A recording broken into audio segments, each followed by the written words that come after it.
Okay, well, we might move on to question 4. And Ryan Hill asks, what advice would you give to the novice single malt whisky buyer now that the market is saturated with a multitude of whiskies, many without even a year marking as a rudimentary indication of quality? This is a pretty interesting question that gets asked quite frequently. And perhaps I could start off the answers by saying when I started, we were up against a big international market scene where age was or appeared to be very important to people. Everybody had seen James Bond drink a 10-year-old Lafroig or whatever it was, and everybody felt that a whisky had to be of a certain age. But on that night I had a conversation with John Grant. One of the things we talked about was small cask aging, and the benefits of small cask aging, more importantly, was about developing a rich, intense flavoured whisky. But there was also a benefit of the whisky maturing perhaps a bit quicker. And we were yet to test how our climate in Tasmania and Australia was impacting on the ageing of a whisky. But we started to form that impression on that night with John that age statements weren't going to be so relevant here in Australia. And the important thing for us at Lark, and it seems to be a theme developing through Australian distilleries, is small cask aging. And when I say small cask aging, mostly 100 litre or Australian quarter casks.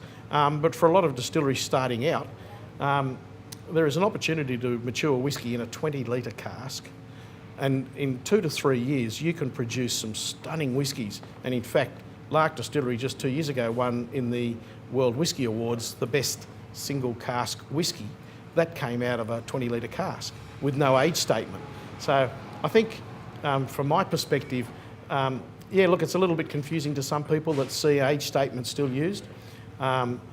But I don't think you should be afraid of trying a whisky that doesn't have an age statement on it. And I think Ryan and Gavin, if you look to even the Scottish industry, distilleries like Ardbeg, who famously produce their wonderful 10-year-old, they found it difficult to contribute to their 10-year-old with older whiskies, and so their 10-year-old became a strict 10-year-old. Then they started releasing other whiskies like Almost There, 9 years old, Too Young, 7 years old, Still Young, 6 years old. What the market found was that they really loved those younger whiskies, that age wasn't necessarily relevant or important to the characteristic of a whisky delivering an explosion on the palate and excitement on the taste buds. All of that can come from a young whisky. So age statements, have you got any comments on those? I think age is no longer the be-all and end-all. I think as you described, it comes down to the barrel treatment, the climate and the conditions, and the distillate that comes off. I know in Taiwan there produces some very young spirit aged in temperature controlled warehouses, which produces a very full flavoured spirit. Sure. So much interaction with the oak. 4 years, I believe. Yeah, some of them as young as 2. Yeah. Mm-hmm. But I think for the novice, standing in front of a wall of whiskies at a local supermarket, it can be extremely daunting. So I think one of the best ways to experience whiskey for someone wanting to get into the industry is come to a nice whiskey venue.